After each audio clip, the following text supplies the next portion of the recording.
33절부터 41절까지인데 좀 길기 때문에 제가 요약지에 나눠드린 따로 적어놓은 그 구절만 중간중간 띄어서 이렇게 읽도록 하겠습니다. 먼저 9장 13절부터 15절까지입니다. 그들은 전에 눈먼 사람이던 그를 바리새파 사람들에게 데리고 갔다. 그런데 예수께서 진흙을 떼어 그의 눈을 뜨게 하신 날이 안식일이었다.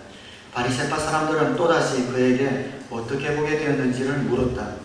그는 그분이 내 눈에 진흙을 바르신 다음에 내가 눈을 씻었더니 이렇게 보게 되었습니다 하고 대답하였다. 30절입니다. 그가 그들에게 대답하였다. 그분이 내 눈을 뜨게 해주셨는데도 여러분은 그분이 어디에서 왔는지 모른다니 참 이상한 일입니다. 하나님께서는 죄인들의 말은 듣지 않으시지만 하나님을 공경하고 그의 뜻을 행하는 사람의 말은 들어주시는 줄을 우리는 압니다. 나면서부터 눈먼 사람의 눈을 누가 뜨게 하였다는 말은 창세로부터 이제까지 들어본 적이 없습니다. 그가 하나님께로부터 오신 분이 아니라면 아무 일도 하지 못하셨을 것입니다. 그들은 그에게 말하였다. 네가 완전히 죄 가운데서 태어났는데도 우리를 가르치려고 하느냐. 그리고 그들은 그를 바깥으로 내쫓았다. 39절부터 마지막 절입니다. 예수께서 또 말씀하셨다. 나는 이 세상을 심판하러 왔다. 못 보는 사람은 보게 하고 보는 사람은 못 보게 하려는 것이다. 예수와 함께 있던 바리새파 사람들이 이 말씀을 듣고 나서 말하였다. 우리도 눈이 먼 사람이란 말이요. 예수께서 그들에게 말씀하셨다. 너희가 눈이 먼 사람들이라면 도리어 죄가 없을 것이다.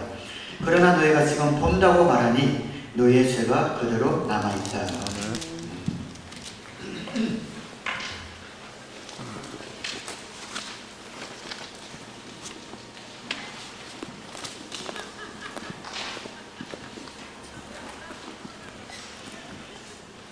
날 때부터 소경된 사람, 눈이 먼 사람이 눈이 떠진 그런 기적이 기록된 그런 본문 내용이지요. 우리는 구약 신약을 같이 읽기 때문에 예수님께서 기적을 행하신 많은 본문들을, 사건들을 알고 있기 때문에 그런가 보다 하고 넘어갈 수 있지만 사실 구약에 많은 기적들이 있었지요. 하나님의 사람들이 여기저기에서 많은 기적들을 베풀었지만 눈을 뜨게 하는 기적은 없었습니다. 창세부터 지금까지 이런 일은 없었습니다 라고 고백하고 있는데 사실입니다. 눈이 떠여진, 나면서부터 소경된 사람이 눈이 떠여진 이런 기적은 이때까지 없었습니다. 엄청난 그런 기적이었습니다. 그런 기적을 보았으면 창세로부터 지금까지 없었던 그런 기적, 하나님으로부터 오지 않으면, 하나님으로부터 나지 않으면 불가능한 이런 일을 보았다면 당연히 하나님께 영광을 돌리고 그 일을 행하신 예수님에게 감사하고 그를 믿는 것이 지극히 정상적인 일일 겁니다. 그런데 이런 엄청나고 좋은 일이 눈에 들어오지 않고 사소한 것을 갖고 시비 거는 사람들이 있었습니다. 바리새파 사람들이었습니다. 왜 시비를 거는고 하니 14절 말씀에 그런데 예수께서 진흙을 떼어 그의 눈을 뜨게 하신 날이 안식일이었다. 이런 엄청난 일이 일어난 것보다도 그들의 눈에 사소하게 비추어서 꼬투리를 잡은 것이 이 소경을 고쳐준 날이 안식일이었다는 겁니다. 안식일은 지금으로 치면 토요일이죠.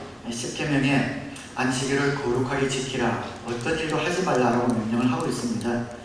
그래서 유대인들은 그 율법의 정신은 빼먹고 그러면 일은 어디까지가 일인가 라는 것을 갖다가 조목조목 조항을 만들어서 안식일에 하지 말아야 할 것들을 한 책이 될 만큼 그렇게 조목을 그들이 만들어 놓고 있었습니다. 그 중에 하나가 진흙을 반죽하면 안 된다라는 그런 조항이 있습니다. 진흙을 반죽해서 도자기를 만든다든지 벽돌을 만드는 것은 일이기 때문에 안식일에는 진흙을 반죽하면 안 된다라는 그런 조항이 있었습니다. 그런데 예수님께서 이 소경을 고쳐주실 때 진흙에 침을 발라 그 진흙을 개어가지고 이 소경의 눈에 발라주셨단 말이죠. 그리고 실로암 못에 가서 씻으라 해서 씻었더니 눈이 떠여진 그런 사건입니다. 그러니까 이 바리새파 사람들은 진흙을 반죽하면 안 되는데 예수님이 침으로 그 진흙을 갠 것을 반죽으로 해석을 해서 안식일을 어겼다라는 것이죠. 죽기 직전이 아니면 내일 고칠 수 있는 것이라면 그냥 두어라, 그렇게 그들이 조항을 만들었습니다. 그래서 뭐 뼈가 탈골된다든지 당장 죽는 건 아니라면 가만히 두었다가 안식일이 지나서 다음날 고쳐라, 안식일에는 어떤 의료 행위를 하면 안 된다라고 조항을 만들어 놓았습니다. 그런데 내일 기다려서 고쳐주어도 될 이 장님을 안식일에 고쳐주었다는 것이 이 바리새파 사람들에게는 거슬렸던 것이죠. 안식일을 어겼다. 안식일을 어겼다면 죄인인데 죄인에게서 어떤 이런 기적이 일어날 수 있는가? 정말 좋은 일, 큰 일은 보지 못하고 사소한 일을 터집자가 시비를 겁니다. 우리 교회에 그런 일이 없지만 많은 교회에서 많은 성도들이 교회 생활하면서 좋은 것, 큰 것, 귀한 것 이런 것이 보이지 않고 사소한 것이 자꾸 눈에 보여서 그걸 트집 잡아서 문제를 만드는 사람들이 종종 있습니다. 혹시 저와 여러분도 교회 생활하면서 좋은 것, 큰 것, 본질적인 것이 눈에 들어오지 않고 작은 사소한 것들이 눈에 자꾸만 내 눈에 보이면은 내가 이 바리새파처럼 돼가고 있지 않나 생각을 한번 해보아야 합니다. 사소한 것이 마음에 침이 되고 문제가 된다면 내 눈도 바리새파 사람들처럼 이렇게 돼가고 있지 않나 조심해야 합니다. 한번 따라하겠습니다. 사소한 것을 걸러낼 수 있어야 한다. 참 눈먼 사람은 소경이었지만 이 소경은 지금 본문을 보면 알겠지만 점점 그의 영의 눈이 뜨여져 갑니다. 그러나 이 바리새파 사람들은 눈이 떠여져 있다고 하지만 실상은 감겨 있었기 때문에 하나님의 아들을 보지 못했기 때문에 십자가에 못 박기까지 합니다. 이 장님, 눈이 떠여진 장님을 신문하죠. 어떻게 된 일인지 설명해 보아라. 이 장님이 모르겠습니다. 어떤 일이 일어났는지 모르겠지만 분명한 것은 저는 이전까지는 보지 못했으나 지금은 본다는 것, 이것은 확실합니다. 논란이 일어났습니다. 앞에 16절에 보면 바리새파 사람 가운데 더러는 안식일을 지키지 않은 것으로 보아서 그는 하나님께로부터 온 사람이 아니다 하고 말하였으나 더러는 죄가 있는 사람이 어떻게 그런 표적을 행하여 보일 수 있겠는가 하고 말하였다. 그래서 그들 사이에 분열이 생겼다. 그러니까 창세로부터 지금까지 없었던 엄청난 기적이 일어난 겁니다. 그래서 바리새파 사람들도 두 의견으로 나누어서 의견이 갈라진 겁니다. 안식일을 지켜야 할 규율을 어긴 사람에 어떻게 이런 기적을 행할 수 있는가, 그런 의견이 갈라져서 논란이 일어났습니다. 그들 눈에는 어떤 것이 중요하고 큰 것인지 분별하는 눈이 멀었던 것이죠. 정말 좋은 사람 같았다면 죄가 있는 사람이 어떻게 그런 하나님만 행할 수 있는 그런 기적을 행할 수 있겠는가 하고 영광을 돌리고 그를 따라설 것입니다. 그러나 제대로 보지 못했던 사소한 것, 작은 것을 문제 삼았던 이들은 큰 것이 눈에 들어오지 않았고 중요한 것, 본질적인 것이 그들의 눈에 들어오지 않았습니다. 이번 주에 우리가 평신도 세미나를 또 주최를 하고 또 우리 교회가 가정교회 전환한 지 9년째 접어듭니다. 물론 그 중간에는 풍파도 있고 어려움들도 우리가 겪었지만 전환할 때 여러분이 기억나시는 분들 많을 겁니다. 모든 지도자들뿐 아니라 모든 집사님들, 그때 모든 성도님들이 그렇게 한 마음이 되어서 성경적인 교회의 모습을 한번 우리가 회복해보자 하고 그렇게 스무스하게 아마 전환된 케이스가 통틀어서 우리 교회만큼 잘 전환되는 데가 아마 없지 않나 그런 생각이 듭니다.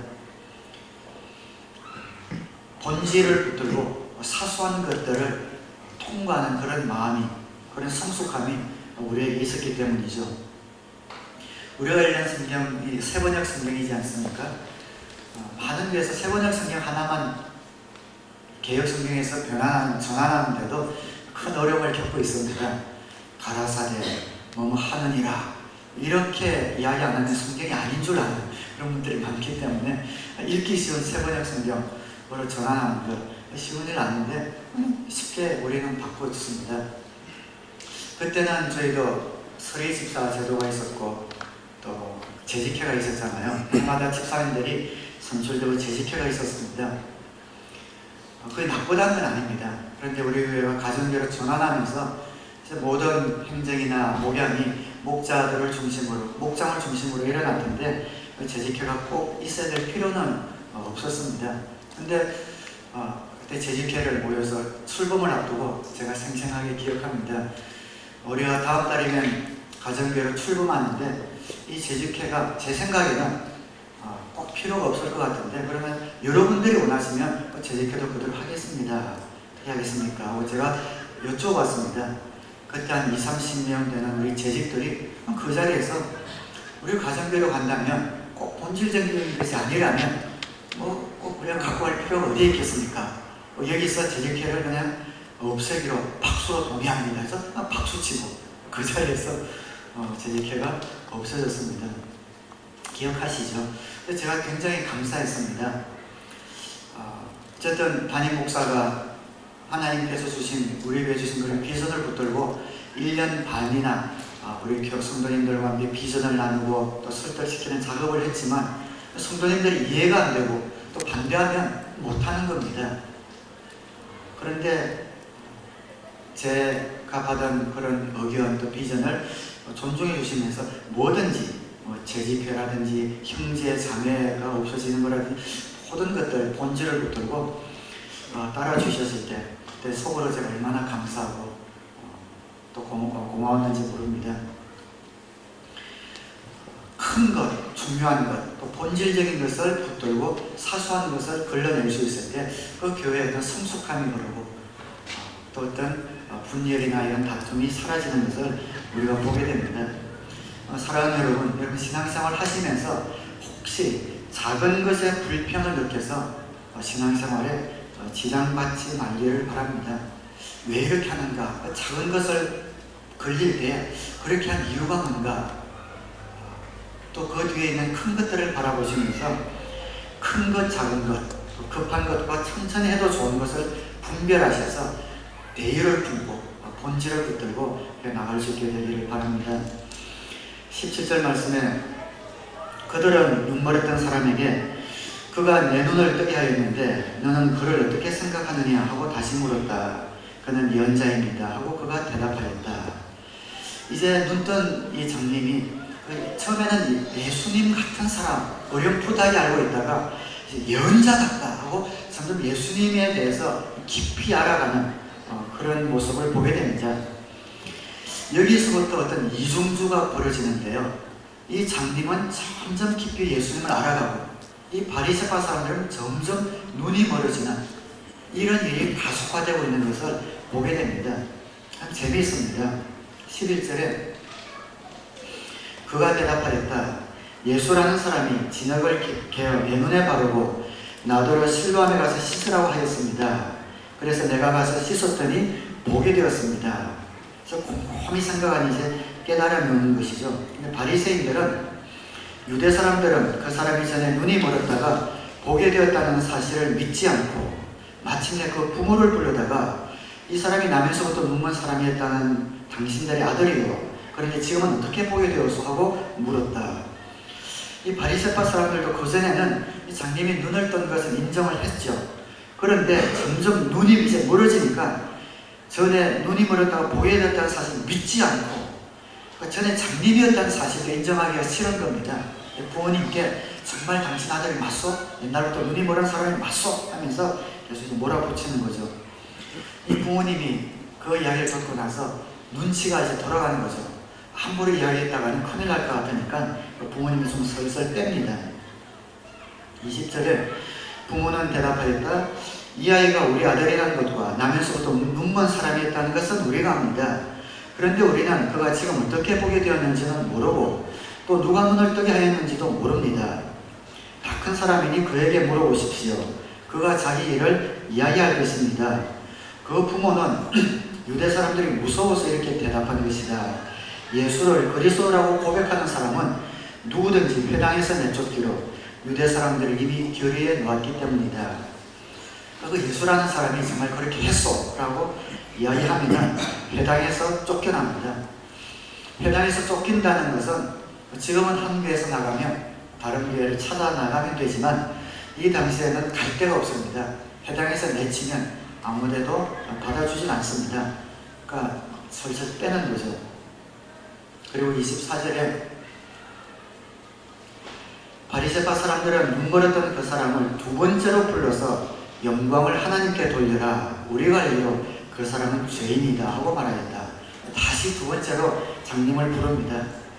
그리고 그 사람은 죄인이다. 그 사람이 고쳐주었다고 입 밖에도 내지 말고 만약에 고침을 받았거든 하나님께만 영광을 돌려라. 눈이 머는 속도가 가속되고 있죠. 처음에는 기적은 인정했지만 이제는 그 예수는 죄인이다 하면서 그들의 눈이 점점 감겨져 가고 있고 이 소경 거지의 눈은 점점 뜨여져 가고 있습니다. 두 번째 그렇게 물으니까 이 거지 소경도 감이 오는 겁니다. 이 사람들이 왜 이렇게 자꾸 나를 몰아붙이는가 눈치를 챈 거죠. 25절에 그는 대답하였다. 나는 그분이 죄인인지 아닌지는 모릅니다.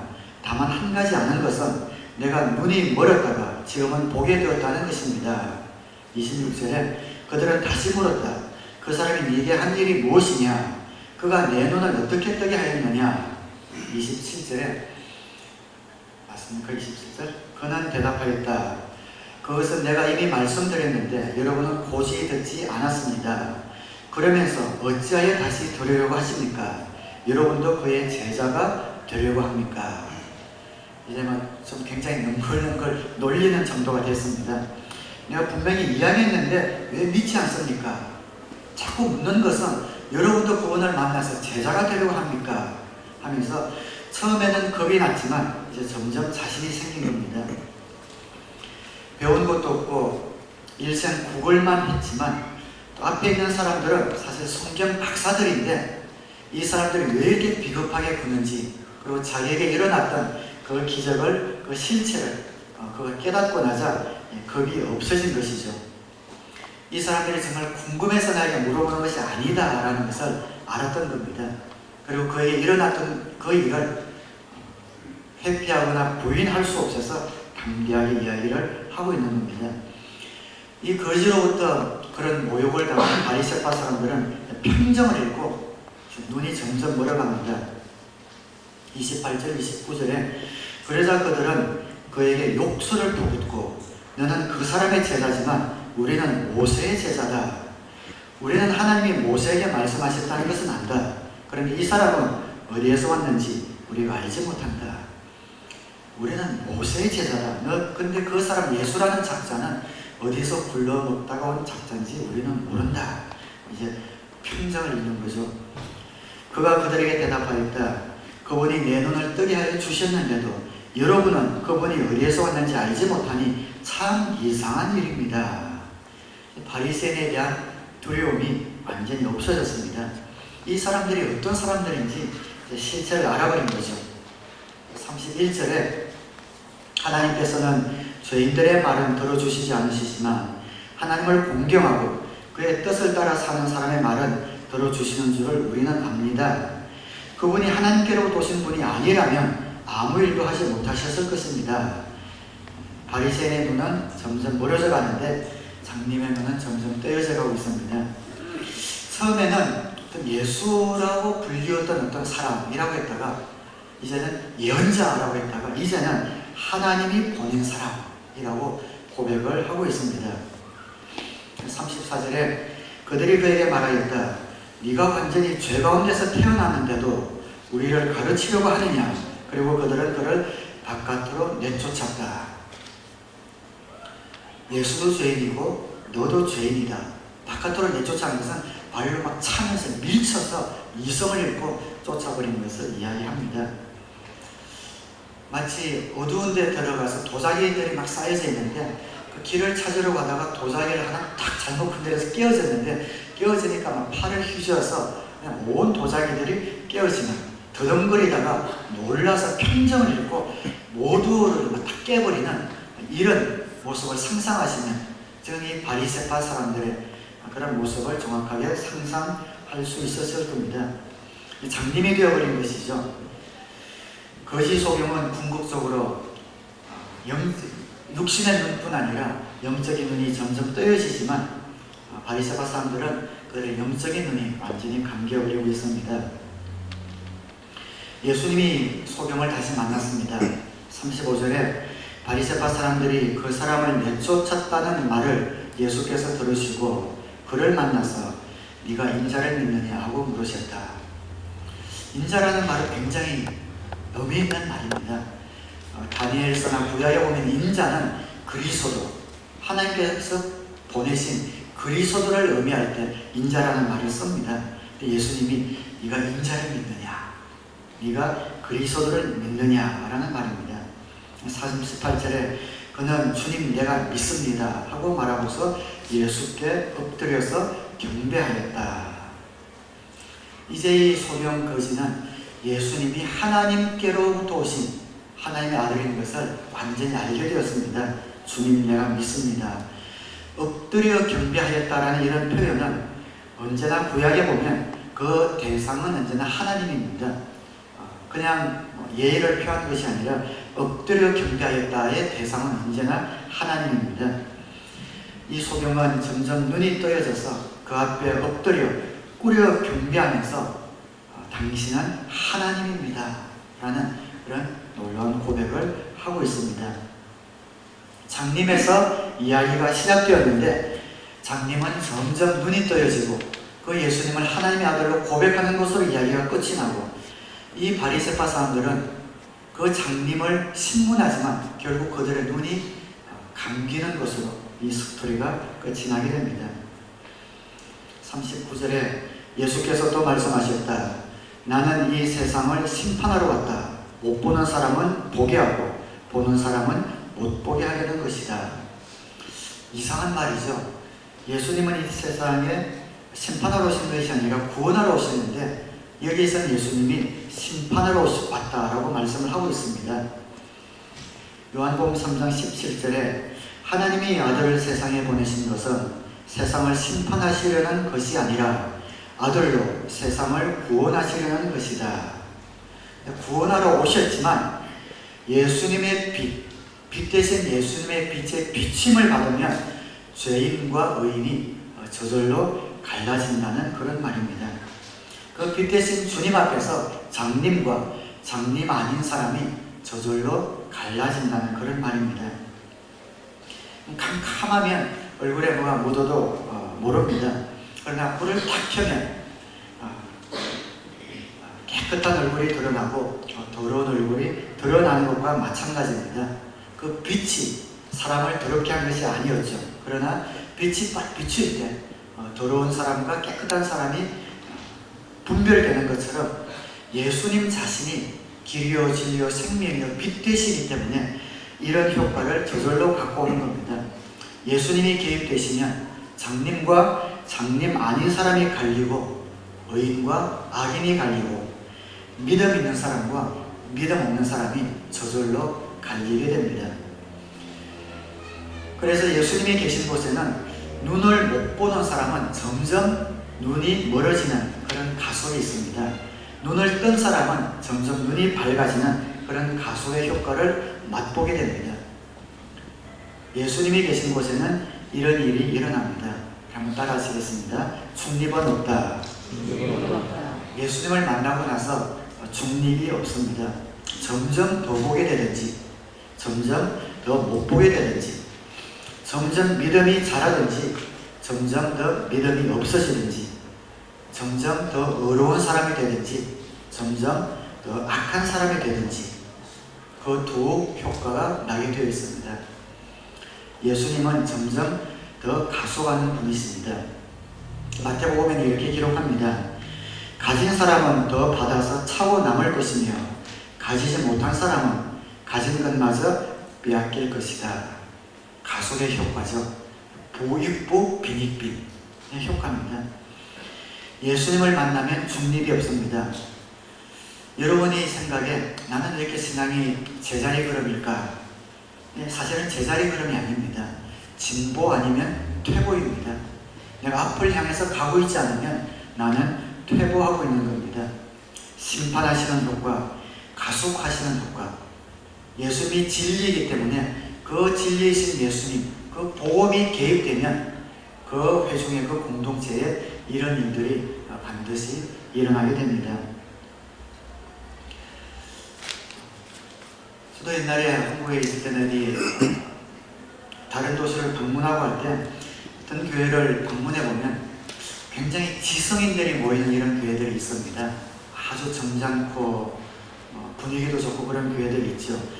그런데 설교도 그렇고 그 교인들의 어떤 교제를 보면은 교회 같지 않은, 교회는 교회인데 마치 컨트리 클럽 가듯이 가서 좋은 이야기하는 거, 교훈 같은 이야기 좀 듣고 또 서로 도움되는 얘기하고 점잖게 또 교제 나누고 가는 그런 교회들이 있습니다.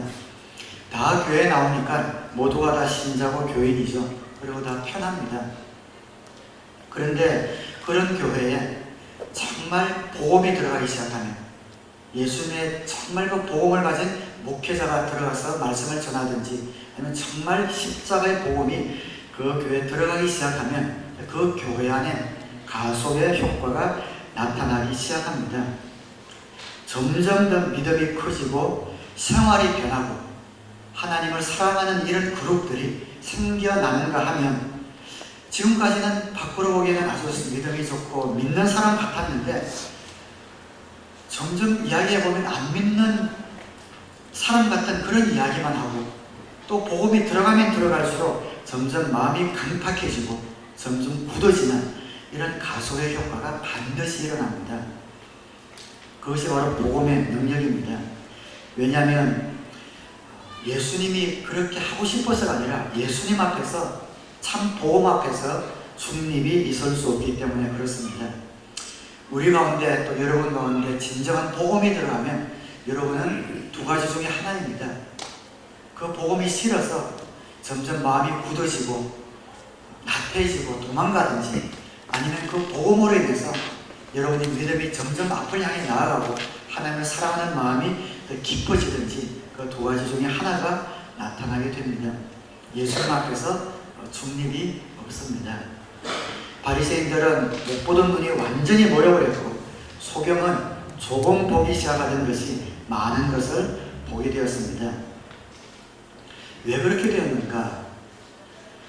우리도 바리새인처럼 작은 것이 눈에 띄고 사소한 것이 우리 마음에 걸리게 되면 정말 빨리 우리 마음을 돌이켜야 합니다.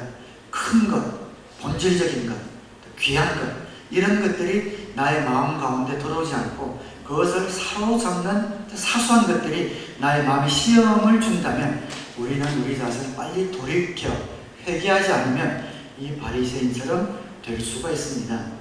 왜 그렇게 되는가? 41절에 예수께서 그들에게 말씀하셨다. 너희가 눈이 먼 사람들이라면 도리어 죄가 없었을 것이다. 그러나 너희가 지금 본다고 말하니 너희의 죄가 그대로 남아있다. 이 바리새인들의 문제는 뭐냐면 본다라는 겁니다. 그들의 눈이 점점 감겨가고 있는데도 우리는 본다, 우리는 알고 있다, 나는 잘 믿고 있다 라고 자신들의 잘못, 자신들의 눈이 감겨져 가는 것을 인정하지 않았을 때 점점 가속이 붙는 것을 보게 됩니다. 우리가 신앙생활 하다가 신앙의 성장이 가끔 멈출 때가 있습니다. 그때는 보면은 알게 모르게 이제 내가 좀 알 것 같다, 난 이제 본다 라고 생각하는 순간에 그때부터 신앙의 하강 곡선이 시작됩니다. 물론 교회 와서 우리가 매주 은혜 받을 수는 없겠죠. 설교에 매주 은혜 받을 수는 없지만 한 달에 한 번 정도는 은혜 받을 수 있지 않겠습니까? 그 은혜 받을 때 그 받은 말씀을 붙들고 또 내 자신을 맡기고 헌신하고 하는 그런 것이 있어야 되는데, 한 달, 두 달에 가도 그 말씀이 그 말씀이고 내 마음은 다 아는 말씀이고 그냥 지나간다면 그때 나는 내 신앙이 하강 곡선을 그리고 있지 않나, 그것을 볼 줄 알아야 합니다. 처음 시작하시는 분들은 괜찮습니다. 전혀 복음이 안 들어오고 처음 믿는 분들은 예배 시간에 저라도 상관없지만 괜찮지만, 신앙생활을 하셨다는 분들, 예수님을 영접하고 침례받고 1년, 2년이 지났는데도 불구하고 한 달, 두 달이 가도 예배를 마쳐도 어떤 감동도 없고 헌신하고 싶은 이런 소원이 없다면 내가 본다고 생각하기 때문에 그런 건 아닌가, 우리 마음을 한번 돌아볼 그럴 필요가 있습니다. 우리가 신앙의 성장이 멈출 때는 본다, 됐다라고 생각할 때 그런 일들이 일어납니다. 그럴 때 작은 것이 눈에 보이기 시작하고 기쁨을 빼앗기게 됩니다. 사소한 것들이 내 마음에 어떤 답답함과 짜증을 갖다 주게 되고, 더 나아가서 평가하게 되고 비난하는 곳으로 가게 됩니다. 그냥 두면 지금 눈이 멀어가는 이런 바리새인처럼 걷잡을 수 없게 되는 것이죠. 이런 거는 그런 분이 혹시 안 계시겠지만, 혹시 신앙생활 하시면서 작은 것, 사소한 것들이 여러분 눈에 들어오거든 내 자신을 돌아보시고 빛 되신 주님 앞에 비추어야 되는 그런 시점이 아닌가 생각해 보아야 합니다. 이런 하강 곡선을 업시키는 그런 사이클을 회복하려면 어떻게 해야 하는가? 41절 금방 말씀처럼 고백해야 합니다. 내가 눈이 멀었다라는 것을 인정해야 합니다. 하나님 주신 귀한 사명, 영혼을 향한 따뜻한 애정, 그런 갈고 영혼 구원에 대한 구령에 대한 애타는 마음, 이런 것들 대신에 사소한 것, 작은 것들이 제 마음에 들어오고 그것이 크게 보일 때에 하나님 앞에 나아가서 회개하고 돌이켜야 합니다. 요한일서 1장 8절에 우리가 죄가 없다고 말하면 우리는 스스로를 속이는 것이요 진리가 우리 안에 없는 것입니다. 우리가 우리의 죄를 자백하면 하나님은 믿어오시고 의로우셔서 우리의 죄를 용서해 주시고 모든 불의에서 우리를 깨끗하게 해주실 것입니다. 그래서 우리 가운데 내가 어떤 죄가 있거나 내 눈이 점점 감겨져 있다는 것을 정직하게 인정하고 주님 앞에 나와 회개하고 고백할 때 우리의 눈이 다시 한번 밝아지고 주님 앞으로 가는 그런 가속의 효과가 우리 가운데 붙게 됩니다. 회복은 그래서 어디서 시작되는가? 따라하겠습니다. 내가 장님인 것을 고백한다.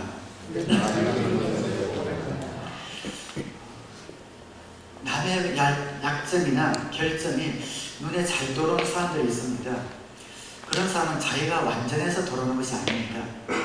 다른 사람을 다 평가하고 나는 모든 사람들을 평가해주고 볼 수 있는 눈이 있어서 다른 사람의 약점이나 결점이 들어오는 것이 아니라 오히려 내가 장님이기 때문에 정말 보아야 될 것을 못 보기 때문에 그런 것들이 돌아온다는 것을 아셔야 합니다. 딴 사람들의 결점이나 약점이 너무 자주 또 너무 크게 내 눈에 들어온다면 내가 완전해서가 아니라 반대라는 것을 깨달아야 합니다. 내가 장님이라서 그렇구나. 주님의 승리의 손길을 보지 못해서 그런 거구나. 그것을 알아야 합니다. 하나님, 내가 장님입니다. 정말 중요한 것, 사명, 하나님의 그 사랑을 보지 못했기 때문에 내가 이런 사소한 것들이 내 눈에 들어옵니다. 하나님, 저를 용서해 주시고 건져 주십시오 하고 고백할 때 하나님이 우리를 건져 주십니다. 여러분이 그런 시험 가운데 있다면 나에게 시험 주는 대상을 탓하지 말기를 바랍니다. 나에게 문제가 있다. 그것을 생각하시기 바랍니다. 내 신앙이 지금 올라가는 사이클이 있느냐, 내려가는 사이클이 있느냐, 그것을 여러분이 한번 살펴보시기 바랍니다. 중간은 없습니다. 내려가는 사이클에 혹시 여러분이 있다면 딱 고백하고 방향을 바꾸시기를 바랍니다. 주님이 역사하시는 손길을 내가 보지 못해서 그렇습니다. 여전히 나를 사랑하시고 나와 함께 하시고 나를 통해 일하시고자 하는 그 주님의 승리의 손길을 보지 못하고 상황 때문에 또 사소한 것들 때문에 내가 내 믿음을 억지로 떼어내면서 불평만 하고 원망만 하고 뒤로 물러나고 있는 제 모습을 주님 이제 제가 봅니다. 기독교 탓하고 교회 탓하고 지도자 탓하고 남 탓을 했습니다. 주님, 이 비늘을 저에게서 거둬주시옵소서 라고 회개하고 주님 앞에 돌아갈 때에 우리 하강 곡선을 그리는 사이클은 올라가는 사이클로 그것이 바뀌게 됩니다. 고백하고 인정해야 합니다. 우리에게 꼭 맞는 예화는 아닌데 어떤 재밌는 이야기가 생각이 나서 한번 들려드리겠습니다. 어떤 학생이 10월이었던 것 같아요. 저녁에 예배를 마치고 집을 가는데 어둡고 멉니다. 집에 가는 길이. 목사님께 집에 갈 때 좀 귀신이 나올까 무서워요. 목사님이 혹시 귀신을 만나거든 찬송을 불러라. 그럼 귀신이 물러갈 것이다. 이야기를 해줬습니다. 그래서 가는데 너무 무서워서 떨고 있으면 정말 귀신을 만난 겁니다. 그러니까 그 목사님이 해주신 말씀이 생각나서 찬송을 갖다가 딱 했는데 무슨 찬송을 하는 거니? 당신은 사람과 함께 태어난 사람 찬송을 했다고 합니다. 이 귀신도 이거는 뭐 이 찬송도 황당하지만 귀신도 얼마나 황당하겠습니까? 그 찬송을 들은 이 귀신이 얼떨결에 저희가 답가를 했다고 하죠. 감사해요. 깨닫지 못했습니다. 내가 얼마나 소중한 존재라고 했다고 합니다. 저희 왜죠? 이야기를 끼워 맞춰야 되는데 끼워 맞춰지는 않습니다. 어쨌든 그런 이야기가 있습니다. 우리 올라가는 사이클에 있든지 내려가는 사이클에 있든지 둘 중에 하나입니다. 중립은 없습니다. 그래서 내가 지금 올라가고 있지 않다면 난 하강하고 있구나. 하강하고 있다면 가장 큰 이유 가운데 하나가 본질적인 것, 정말 소중한 내가 지금까지 붙들고 왔던 이런 것들이 가려져 있고 비본질적인 것들이 내 눈에 들어오기 때문은 아닌가. 그러한 작은 가시들을 여러분의 눈에서 뽑아내시고 주님의 마음으로 채워지시기를 주님의 이름으로 축원합니다. 마지막 그 사이클을 회복하기 위해서 한번 따라하겠습니다. 작은 것에 순종한다. 어떻게 올라가는가? 첫 번째는 고백하는 것이고요. 두 번째는 별 것 없습니다. 그냥 즐기시면 됩니다. 여러분의 믿음 생활을 즐기는 것이 굉장히 중요합니다. 어떤 분들은 내 믿음이 너무 빨리 자라기를 바라는 조바심 때문에 믿음을 즐기지 못하는 분들이 있습니다. 빨리 믿음이 자라고 싶은데 빨리 자라지 못해서 조바심을 내는 그런 분들이 있습니다. 저와 여러분이 구원받은 것은 저와 여러분의 공로가 아니라 온전히 예수님의 공로 때문인 것을 믿습니다. 우리를 구원해 주신 것이 하나님의 온전한 공로라면 우리의 믿음의 성장도 하나님께 맡길 수 있어야 합니다. 하나님이 우리를 구원해 주셨다면 나의 믿음의 성장도 하나님이 책임져 주신다라는 이런 여유와 마음이 필요합니다. 우리가 해야 될 일은 무엇인가? 그때그때 순간순간 성령님의 인도하심이 있는데 그것에 순종하면 됩니다. 내가 내 믿음을 끌어올리기 위해서 안간 힘을 쓰고 뭔가 영적으로 좀 인정받기 위해서 뭔가를 해보려고 하는 그 마음에 어떤 기쁨이나 여유가 없습니다. 빼앗깁니다. 항상 갈급합니다. 하나님이 나를 구원해 주셔서 하나님의 자녀 삼아 주셨다면 나를 예수님 닮은 그런 아름다운 모습으로 만들어 주시는 것도 우리 아버지 그 하나님께서 해주실 것이다 라는 그런 확신을 가지고 매일매일 내 마음속에 아주 예민하게 성령님께서 말씀해 주시는 것이 있다면 매일매일 그 말씀에만 순종해 나가면 되는 겁니다. 내가 어떻게 믿음이 빨리 크고 하는 것은 하나님 책임이다. 내가 할 수 있는 것은 무엇인가? 엄청난 어떤 자리에 내가 가려고 막 이렇게 조급해하거나 내 자신을 볶는 것이 아니라 순간순간 주시는 그런 하나님의 작은 음성, 성령님의 작은 감동에 귀를 기울이는 것, 그것만 하면 됩니다. 예배 볼 때, 또 말씀을 들을 때, 기도 가운데, 찬양 가운데 하나님께서 오늘은 헌신하라는 마음을 주셨다면 미루지 말고 나와서 헌신하면 되고요. 누구에게 한번 웃어주라 하면은 순종해서 한번 웃어주는 것이고, 아내에게 남편에게 먼저 가서 잘못했다 사과해라 라는 그런 마음이 든다면 가서 가서 사과하는 것이고, 미루지 말고 그 작은 것 하나에 순종하는 겁니다. 그렇게 할 때, 그 작은 것에 순종하고 있을 때 하나님께서 우리의 사이클을 점점 업 사이클로 그렇게 이동시켜 주시는 겁니다. 사랑하는 여러분, 믿음이 자라나는 부담을 너무 자신에게 두지 마시고 작은 것에 순종하면서 여러분의 믿음 생활을 즐기시기를 주님의 이름으로 축원합니다. 즐겨야 합니다. 하나님은 우리에게 우리의 분수 이상의 것을 절대로 요구하지 않으셔요. 그러니까 내 분수 이상의 것을 내가 하지 못하는 것들 때문에 막 각색받거나 조급해하지 마시고, 오늘 하나님이 나에게 주신 만큼 거기서 순종해 나가면 되는 겁니다. 예수님을 영접하고 하나님의 자녀가 되었다면 정말